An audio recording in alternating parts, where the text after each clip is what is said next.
Здравейте, приятели! Днес говорим за обновения MG ZS от второ поколение, моделна година 2025-2026. Най-модерната версия е MG ZS Hybrid Plus, основната новост на марката.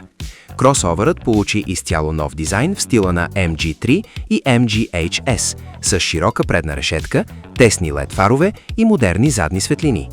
Интериорът е преработен с дигитален инструментален панел и 12,3-инчови екрани, подобрени материали и ергономия. Хибридът съчетава 1,5 литров бензинов двигател и електромотор с обща мощност около 194-197 конска сила. Използва 3-степенна хибридна автоматична трансмисия EAT и батерия 1,83 кВт. Ускорението от 0 до 100 км в час е около 8,7 секунди. Средният разход е приблизително 4,8-5,5 литра на 100 км. Благодарим за гледането, абонирайте се, ако обичате автомобилите. До скоро!